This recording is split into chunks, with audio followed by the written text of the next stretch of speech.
Hello my dear students. Now today we are going to discuss a very important topic which name Leontief Input-Output Model.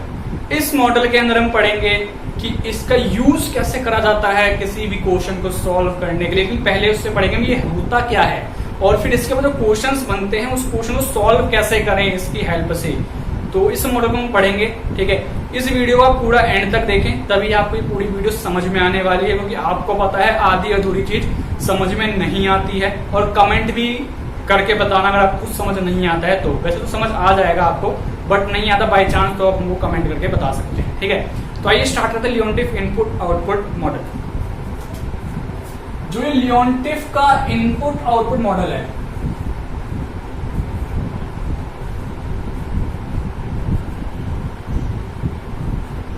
ये जो model है ये दो type के होता है, ठीक है। एक होता है ओपन मॉडल, तो एक होता है क्लोज्ड मॉडल, ठीक है। जिसमें से आपको सिर्फ पढ़ना क्या है, ये पढ़ना है Delhi university school of open learning वाले स्टूडेंट्स को, ठीक है। क्लोज्ड मॉडल जो है कोर्स में नहीं है, बीकॉम प्रोग्राम या ऑनर्स कोई सा भी हो उनके कोर्स में क्लोज्ड मॉडल नहीं है, सिर्फ ओपन मॉडल है। सिर्फ आपको पढ़ना क्या है, ओपन मॉडल पढ़ना है। ओपन मॉडल के अंदर हम एक फॉर्मूला पढ़ने वाले हैं, लेकिन उससे पहले हम जानते हैं आखिर होता क्या है। इनपुट आउटपुट मॉडल का मतलब क्या है, जैसा कि नेम सजेस्ट करता है। इनपुट किस लिए यूज होता है, सब प्रोडक्शन के लिए यूज होता है। आउटपुट का मतलब क्या है कि प्रोडक्शन के बाद जो बन गया सामान, रिजल्ट आया, उसको आउटपुट कहते हैं, यानी कि कंजम्पशन करा जाता है आउटपुट का। तो इसमें हम यही पढ़ने वाले हैं कि मार्केट में दो इंडस्ट्री होंगी, ठीक है। दो इंडस्ट्री होंगी। एक इंडस्ट्री क्या कर रही होगी, एक तरफ से कंज्यूम कर रही होगी तो दूसरी तरफ से प्रोड्यूस भी कर रही होगी, ठीक है। ऐसी एक इंडस्ट्री कंज्यूम कर रही होगी तो दूसरी तरफ से प्रोड्यूस कर रही होगी, यानी कि ये इंडस्ट्री जो है कंज्यूम कर रही है फिलहाल अपना एक यूनिट बनाने के लिए। मान लो कंज्यूम कर रही है इस सेकेंड इंडस्ट्री का, तो इसका जितना यूनिट कंज्यूम करेगी वो यहां पर लिखा जाएगा, ठीक है, अपना एक यूनिट बनाने के लिए। देन ये जो सेकेंड इंडस्ट्री है ये जो इसका कंज्यूम कर रही है, जितना कंज्यूम करेगी इसका उसको यहां पर लिखा जाएगा इसके सामने में, यानी जितना यूनिट इसने कंज्यूम कर लिया इस इंडस्ट्री का अपना एक यूनिट बनाने के लिए, ठीक है। तो कंजम्पशन यहां पे लिख देंगे, यानी कि इस इंडस्ट्री ने फर्स्ट अपनी खुद की इंडस्ट्री का ही कुछ कंज्यूम कर लिया कुछ पार्ट, तो उसको यहां पर लिख देंगे। ऐसे इसने सेकेंड इंडस्ट्री ने फर्स्ट का कुछ पार्ट कंज्यूम कर लिया तो उसको यहां लिख देंगे। ऐसी सेकेंड ने खुद की इंडस्ट्री का ही कंज्यूम कर लिया तो उसको यहां उसके सामने लिख देंगे। इसलिए इनपुट आउटपुट का मतलब क्या है कि एक इंडस्ट्री खुद का ही जो उसका आउटपुट है उसको इनपुट के रूप में यूज कर सकती है कुछ नई चीज बनाने के लिए, ठीक है। यही है इसके अंदर। यही चीज हम देखते हैं कि हम देखेंगे कि हर एक इंडस्ट्री कितना जो है पार्टिसिपेट करती है प्रोडक्शन करने में किसी गुड का, किसी कोमोडिटी का प्रोडक्शन करने में कोई भी इंडस्ट्री कितना पार्टिसिपेट करती है, यही हम जानेंगे। जिससे जो है मार्केट की डिमांड मीट हो सके, यानी इतनी प्रोडक्शन करो कि मार्केट की डिमांड मीट हो जाए। और प्रोडक्शन कौन करेगा, सारी इंडस्ट्री मिलकर करेंगी, एक दूसरे का इनपुट को आउटपुट बनाने के लिए यूज करते हुए, यानी कि इनपुट दूसरे के इनपुट को अपना आउटपुट बनाने के लिए यूज करते हुए मार्केट की डिमांड को मीट करने के लिए लोग प्रोडक्शन करेंगे। इस केस के अंदर, इस इनपुट आउटपुट मॉडल के अंदर, यानी कि जब भी मार्केट में ऐसी सिचुएशन हो कि जहां पर डिमांड को मीट करना है तो सारी इंडस्ट्री यही नॉर्मल यही तो होता है भाई कि सब इंडस्ट्री क्या करते हैं, दूसरे के इनपुट को अपना आउटपुट बनाने के लिए यूज कर लेती है। तो इससे क्या होता है, उसकी मार्केट की डिमांड पूरी हो जाती है। यही है इसके अंदर। और हम इसके अंदर यही जानेंगे कि कितना प्रोडक्शन करा जाए कि मार्केट में आ रही डिमांड को पूरा कर दिया जाए। यही हमारा बेसिक पर्पस होता है। अब बात आती है कितना प्रोडक्शन करा जाए, उसी के लिए ही लियोंटिफ का इनपुट आउटपुट मॉडल का यूज करा जाता है। बेसिकली क्वेश्चन इसी के ऊपर बेस्ड होते हैं। अब हम जरा इसका फॉर्मूला भी देख लेते हैं, फॉर्मूला आखिर है क्या इसका करने का, जिसके बेस पर हम अपने क्वेश्चंस को सॉल्व करने वाले हैं फ्यूचर के अंदर। यानी कि देखो जो फॉर्मूला है इसका बड़ा ही बेसिक सा फॉर्मूला है।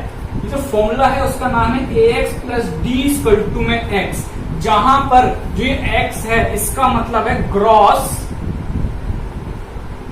आउटपुट, ठीक है। x का मतलब है ग्रॉस आउटपुट, यानी जितनी प्रोडक्शन करनी है वो ग्रॉस आउटपुट है। यानी कि मैंने आपको पहले बताया था कि मार्केट की डिमांड को पूरा करने के लिए जितनी प्रोडक्शन की जरूरत होती है उसी को निकालना हमारा मेन पर्पस होता है। और इसके अंदर x का मतलब वही है ग्रॉस आउटपुट, ठीक है। यानी कि हमको x की वैल्यू निकालनी पड़ेगी लियोंटिफ इनपुट आउटपुट मॉडल के अंदर। अब लेकिन बारी आती है a का मतलब क्या है, ठीक है। ए का मतलब है कि जो यहां पर हमने बोला था ना आपको अभी, यहाँ पर जो भी वैल्यू लिखी होगी, प्रोडक्शन कंजम्पशन की वैल्यू लिखी होगी, वो वैल्यू जो है ए इक्वल टू में मैट्रिसेस बना के लिख दिया जाएगा यहां पर, ठीक है। ये होगी ए का मतलब। इस डी का मतलब क्या है कि मार्केट की डिमांड कितनी है, कितनी डिमांड है भाई मार्केट की, लोग कंज्यूम करना चाह रहे हैं, कितना कंज्यूम करना चाह रहे हैं, वो डी बताएगा आपको, ठीक है। यानी कि क्वेश्चन वैल्यू गिवन होगी, वो डी आपको बता देगा। डी का मतलब ये है, वैल्यू है, डिमांड इतनी दे रखी है, वो डी आ गया, ठीक है। और जो यहाँ पे जो एक्स बचा हुआ था, ये एक्स और ये एक्स दोनों सेम है, ठीक है, तो इसमें कंफ्यूज मत होना। अभी आगे जो इसका मैं आपको बताता हूँ, थोड़ा सा शॉर्ट करके बताता हूँ फॉर्मूला। तो ये देखो, इसको हम शॉर्ट करेंगे फॉर्मूले को, तो ये फॉर्मूला जो कुछ इस तरीके का बनेगा, देखो।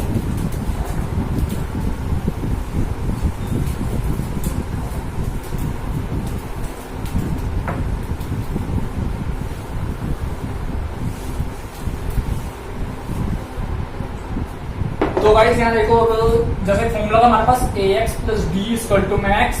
अब यहाँ पर देखो, डी को यहीं रहने दो, ठीक है, ए एक्स को उधर ले लो, ले गए, एक्स को बाहर कॉमन ले लो, अंदर क्या बचा 1 1 माइनस ए, ठीक है।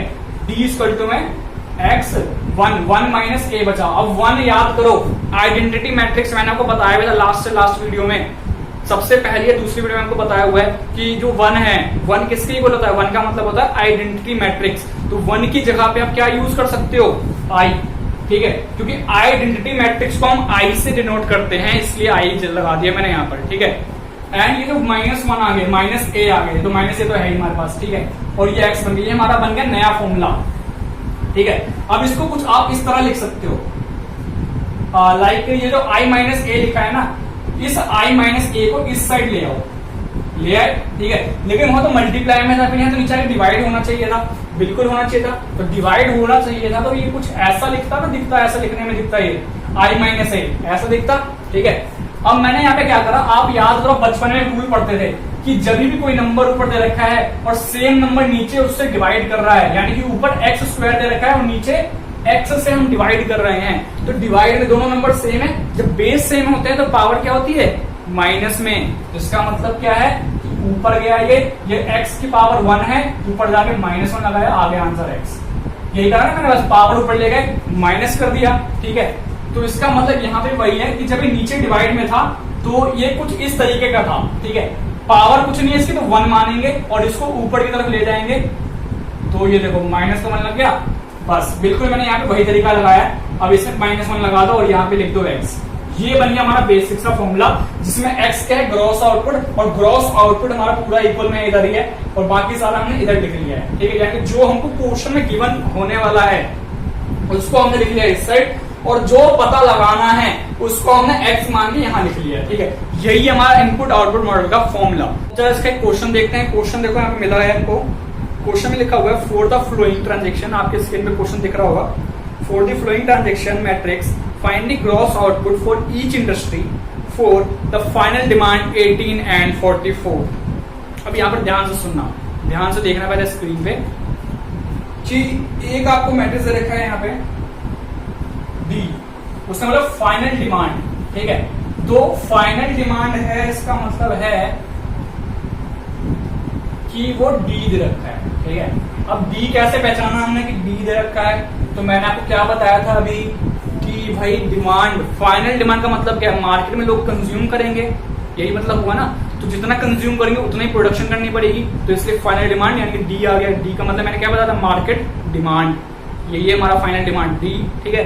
अब इसके अंदर ए फाइंड करना है, ए क्या है इसके अंदर वो, और बाकी फिर एक्स तो फाइंड करना है, जो कि ग्रॉस आउटपुट को फाइंड करना है। क्वेश्चन के शुरू में बोल दिया उसने, फाइंड द ग्रॉस आउटपुट, यानी कि एक्स फाइंड करना है, ठीक है।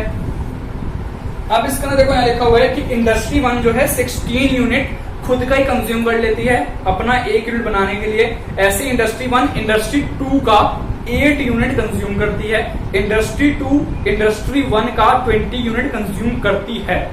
एंड ऐसी इंडस्ट्री 2 जो है खुद का ही 40 यूनिट कंज्यूम करती है। और फाइनल डिमांड जो इंडस्ट्री 1 है उसका फाइनल डिमांड है 4, यानी कि जो लोग अब कंज्यूम करेंगे वो, और ऐसी इंडस्ट्री 2 का जो है 32, यानी कि जो लोग कंज्यूम करेंगे मार्केट में वो फाइनल डिमांड है, ठीक है। अब यहाँ पे हम एक चीज फाइंड करने वाले हैं कि ए क्या है। ए जो हमारा आएगा इसमें वैल्यू 16, 8, 20, 40। अभी ए हमारा पूरा कंप्लीट नहीं हुआ, इसमें एक चीज और आएगी, ठीक है, वो देखो क्या है। उसका है कि जो इंडस्ट्री 1 है इसका टोटल डिमांड कितना है, हम ये पहले फाइंड करेंगे। इंडस्ट्री 1 का टोटल डिमांड बोले तो टोटल आउटपुट कितनी है। डिमांड हमको पता ही है, आउटपुट कितना प्रोड्यूस कर रहा है ये हमको पता लगाना है पहले। तो इंडस्ट्री 1 और इंडस्ट्री 2। इंडस्ट्री 1 देखो खुद का कितना यूज कर रहा है 16 यूनिट, और इंडस्ट्री 1 के साथ साथ इंडस्ट्री 1 का कोई दूसरी इंडस्ट्री भी तो यूज कर रही है, कंज्यूम कर रही है। तो इंडस्ट्री 2 जो है 20 यूनिट इंडस्ट्री 1 का कंज्यूम कर रही है, तो यहां लिख देंगे। ऐसे ही मार्केट की डिमांड भी दे रखी है। मार्केट की डिमांड कितनी है, फाइनल डिमांड 4, सबको ऐड करो। अब इतना ही तो प्रोड्यूस करेगी वो इंडस्ट्री 1, क्योंकि खुद के लिए भी यूज करना है, और उसका जो दूसरी इंडस्ट्री वो भी इसका कंज्यूम करेगी, और बाकी जो मार्केट है वो भी इसका कंज्यूम करेंगे। जितना आगे जितनी डिमांड आई उतने का क्या होगा, इसका इतना आउटपुट प्रोड्यूस करेगा। सबको कर दो ऐड, तो ये आ जाएगा 40, ठीक है। ऐसे ही इंडस्ट्री 2 जो है खुद तो 40 यूज कर रही है अपना, ठीक है, और इंडस्ट्री 1 जो है इसका 8 यूनिट यूज कर रहा है, और जो फाइनल डिमांड है वो कितना है 32 है। तो कितना आ गया सम 80, ठीक है। अभी आ गया इसका आउटपुट, ठीक है। अब हम देखेंगे कि कितना पोर्शन यूज करती है इंडस्ट्रीज, यानी कि इंडस्ट्री 1 जो है कितना यूज कर रही है अपना, उसका 40 टोटल था, यानी कि 40 में से 16 तो अपने लिए यूज कर रही है, ठीक है। यही मतलब हुआ ना, 40 उसका टोटल था, 40 में से 16 वो अपने इंडस्ट्री के अंदर यूज कर रही है, इसलिए 40 से हमने डिवाइड कर दिया कितना पोर्शन यूज करा उसने, इसलिए, ठीक है। अब ऐसे ही जो ये इंडस्ट्री 2 है वो भी तो इंडस्ट्री 1 का यूज कर रही है 8। यहाँ पे देखो ना, यहाँ पे लिखा हुआ है आपके साथ साथ कि इंडस्ट्री 2 जो है इंडस्ट्री 1 का 8 यूनिट यूज कर रही है, ठीक है। अब यूज कर रही है तो इसका मतलब क्या है कि इतना पोर्शन उसने यूज करा है कि 8 यूनिट 40 में से यूज कर लिया इंडस्ट्री 2 ने, बाकी जो बचा वो मार्केट की डिमांड हो गई, ठीक है। अब यहां देखो, अब ये बात है इंडस्ट्री 2 की, ठीक है। इंडस्ट्री 2 क्या कह रहा है, वो कह रहा है कि भाई इंडस्ट्री 2 भी यूज कर रहा है कितना, टोटल है 80 में से 20 तो इंडस्ट्री 2 खुद यूज कर ले रहा है, 80 में से 20 जो है इंडस्ट्री 1 यूज कर रहा है। लिखा है ना क्वेश्चन के अंदर कि 20 यूनिट इंडस्ट्री 1 2 का यूज कर रहा है, तो इसलिए 20 जो है 80 में से यूज कर लिया, ठीक है। और जो इंडस्ट्री 2 है वो खुद का कितना यूज कर रहा है, 80 में से 40 हिस्सा खुद का यूज कर रहा है, ठीक है। सिंपल से हम प्रोपोर्शन निकाल रहे हैं इसके अंदर कि कितना हिस्सा उसने अपना यूज करा और कितना बाकी ने यूज करा, ये प्रोपोर्शन निकालेगा ना, इससे डिवाइड किया टोटल आउटपुट से। अब जो आंसर आएगा हमारा क्या होगा, वही हमारा क्या होगा, ए की वैल्यू आ जाएगी, ठीक है। हम इसको काट पीट के ला सकते हैं, यानी कि 8 2 जा 8 5 जा, ऐसे यहाँ पे ये 1 4 जा 1 5 जा 1 2 जा, ठीक है। क्या आ गया 2/5 1/5 1/4 1/2, ये आ गया ए की वैल्यू आ गई, ठीक है। एंड देन अब हम जो करेंगे इसमें निकालना क्या, हमको एक्स निकालना है, ठीक है। तो यहां देखो एक्स निकालने के लिए फॉर्मूला लिखेंगे पहले।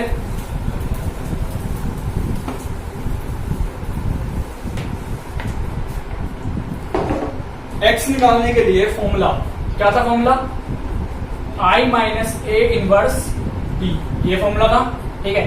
जिसमें हमको निकालना क्या, पहले I माइनस ए निकालना पड़ेगा। तो वो देखो I माइनस ए पहले निकालो। I का मतलब क्या है 1 0 0 1, यही होता है आइडेंटिटी मैट्रिक्स। आपको याद है मैंने आपको सबसे पहली वीडियो में बताया था कि आइडेंटिटी मैट्रिक्स क्या होता है, ठीक है। तो ये होता है आइडेंटिटी मैट्रिक्स, ठीक है। यहां देखो अब इसको माइनस करना है, यानी कि आइडेंटिटी मैट्रिक्स में ए की वैल्यू को माइनस करना है। तो क्या था वैल्यू 2/5 1/5 और 1/4 1/5 1/4 1/2, ये वैल्यूज थी, ठीक है। अब इसको माइनस करेंगे जब, तो इसका तो हमारा आंसर आएगा 1 माइनस 2/5 3/5, 0 में से 1/4 माइनस का तो माइनस का 1/4, 0 माइनस 1/5 तो माइनस का 1/5, 1 में से 1/2 तो माइनस का 1/2 नहीं प्लस का 1/2, ठीक है। तो ये हमने लिख लिया I माइनस ए की वैल्यू। अब निकालना क्या है, हमारा अगला पर्पस है I माइनस ए का इनवर्स। पर्पस क्या है यहाँ पे, आई माइनस ए का इनवर्स है। आई माइनस ए की पावर -1 का मतलब है आई माइनस ए का इनवर्स। ठीक है, तो इनवर्स निकालने के लिए आपको तरीका बता रखा है, थर्ड या फोर्थ वीडियो में आपको बताया था कि इनवर्स कैसे निकालते हैं। वो देखो कैसे निकालते हैं इनवर्स।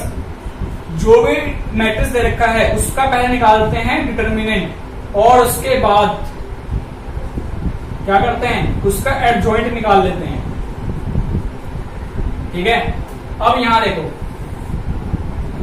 तो आई माइनस ए का पहले निकाल लो डिटर्मिनेंट। तो इसका जो डिटर्मिनेंट आएगा, कहां गया आई माइनस ए, देखो इसको और इसको मल्टीप्लाई करो, 3/5 इंटू 1/2, फिर माइनस साइन, एक मल्टीप्लाई एक तरफ, दूसरा मल्टीप्लाई दूसरी तरफ, -1/4 इंटू में -1/, यहां दोबारा देखो ब्रैकेट थोड़ा बड़ा लेना पड़ेगा, -1/4 इंटू में -1/5 ब्रैकेट क्लोज। सबको मल्टीप्लाई करो, 3/10 माइनस ब्रैकेट में 1/4 और 1/5 को मल्टीप्लाई करो, प्लस का 1/20। जब इसमें से माइनस करोगे तो जो आंसर आएगा फाइनली आपका आएगा 20 और 2 6 -1, यानी 5/20 आपका इसका आंसर आएगा, जिसको काट पीट के 1/4 लिखा जा सकता है। ठीक है, लिख दिया हमने, क्लियर यहां तक। आई माइनस ए का हमने डिटरमिनेंट भी निकाल लिया। अब इसका एडजॉइंट निकाल लेते हैं पहले। तो एडजॉइंट निकालेंगे, इसके लिए देखो यहाँ पे, इसको मैं बाकी को इरेज कर देता हूं, जो जिसका काम हमारा हो चुका है। या यही देखो, हम निकाल रहे हैं एडजॉइंट। एडजॉइंट आई माइनस ए, क्या वैल्यू है एडजॉइंट की, मैं आपको निकालना बता चुका हूं पहले ही, तो मैं यहाँ पे डायरेक्ट आंसर लिख रहा हूं। ठीक है, तो यहां देखो इसका जो आंसर आएगा क्या आएगा, आपको याद है मैं आपको बताया था कि ये जब एडजॉइंट निकालना होता है, जब ये 2/2 का मैट्रिक्स होता है, तब हम इस दोनों की जगह को एक्सचेंज कर देते हैं, यानी कि 1/2 ऊपर आ गया, 3/5 इधर आ गया। ठीक है, और ये जो यहां दे रखा हुआ नंबर, उसका अगर साइन चेंज करना होता है हमको, ठीक है, यानी कि अगर माइनस में है तो यहाँ पे प्लस में आ जाएगा। ठीक है, ये माइनस में है, इसका मतलब यहाँ पे प्लस में आ जाएगा, बस ये निकल गया एडजॉइंट। सिंपल सा तरीका था। ठीक है, ऐसे करना है, एडजॉइंट निकालना है 2/2 मैट्रिक्स का, और 3/3 का मैं आपको बता ही चुका हूं लास्ट वीडियो में। ठीक है, अब देखो हमने एडजॉइंट भी निकाल लिया, तो यहां पे जरा लिख लेते हैं फिर आई माइनस ए का इनवर्स क्या आएगा। आई माइनस ए का जो इनवर्स आएगा वो आएगा 1/4, यानी आई माइनस ए का डिटरमिनेंट से डिवाइड कर दिया मैंने यहाँ पे। ठीक है, और उसके बाद एडजॉइंट क्या है, 1/2 1/5 एंड देन 1/4 3/5। ठीक है, ये एडजॉइंट है। सबको मल्टीप्लाई करो, ये 4 से डिवाइड में है, ऊपर जाके मल्टीप्लाई, 4/1 1/2 1/5 1/4। ठीक है, अब सबको मल्टीप्लाई जब करोगे आप, तो यहां पे जो आपका वैल्यू आएगा कितना आएगा, 4/2 4/5 4/4 और ये 12/5। ठीक है, ये आया। अब जरा यहाँ पे देखो, हमको निकालना क्या था, मेन एक्स निकालना था, वही देखो यहाँ पे। तो यहां पर आप ध्यान से देखोगे तो x में आई माइनस ए का इनवर्स इंटू में डी कितना दे रखा है, पहले डी की वैल्यू लिख लो यहाँ पे 18 और 44 था। ठीक है, और यहाँ पे हमने आई माइनस ए भी निकाल लिया है, 4/2 है, 4/5 है, 4/4 है और 12/5 है। इसमें 4/4 काटने पे तो 1 हो गया, तो 1 यहाँ पे लिख दो। ठीक है, बाकी कोई कट नहीं रहा, बस उसको वैसा का वैसा रहने दो। अब क्या करना है, मल्टीप्लाई करना है। ठीक है, क्योंकि मल्टीप्लाई का साइन है यहाँ पे, मल्टीप्लाई साइन तो यहाँ पे देखो कुछ नहीं है, उसका क्या मतलब है कि मल्टीप्लाई हो रहा है। ठीक है, तो मल्टीप्लाई हो रहा है तो कैसे करेंगे मल्टीप्लाई, ये पूरा रो उठाओ और इस कॉलम पे मार दो, यानी कि इस नंबर को इससे एंड फिर इस नंबर को इससे, ऐसे करना है। यानी कि first row first column, first row first column, कितना आएगा आंसर 72/2 एंड 1 को 44 से, तो 44 ही आएगा। ठीक है, और तो दोनों क्या करना है, प्लस कर देना है। मैं आपको बता चुका हूं वैसे तो वीडियोज में अपनी, ठीक है, लेकिन आपको रिवाइज हो जाए तो आपको यहाँ पे दोबारा बता देता हूँ। ठीक है, अब ये 4 इंटू में 18, यानी कि 18 4 का 72 अपॉन में 5, ऐसे ही फिर 12 अपॉन में 5 इंटू में 44, तो 528 अपॉन में 5। ठीक है, अब यहाँ देखो 72 को 2 से डिवाइड करना है, कितना आएगा आंसर यहाँ पे 36 और प्लस का 44, ऐसे ही इस 5 और 5 का तो ले लेंगे हम एलसीएम, ठीक है। देन जो ऊपर नंबर बचेगा उसको कर देंगे ऐड, आपने अपने 5th या 6th में सीखा होगा, ठीक है। दोनों को कर दिया ऐड, देन हमारी जो वैल्यू आती है 36 प्लस 44 तो 80 हो जाएगा। 528 प्लस 72, ये आपका जो आंसर आएगा ये आएगा 600, ठीक है। 600 और अपॉन में 5, 80 और 600 को 5 से डिवाइड करा तो 120, ये हमारा क्या आ गया, क्रॉस आउटपुट आ गया। और जो x है, ये x की वैल्यू कितनी आ गई, 180 और 120, ठीक है। यानी कि हम सिंपल में ये कहे तो एक आउटपुट x1 x2, x1 आ गया हमारा 80 और x2 आ गया 120, क्योंकि याद रखना इसके अंदर जो x है उसको हम x1 x2 से डिनोट करते हैं, इसलिए मैंने x1 x2 यहां से आया, ठीक है। अब समझ में आया आपको कैसे करना है लियोनटिफ का इनपुट आउटपुट मॉडल।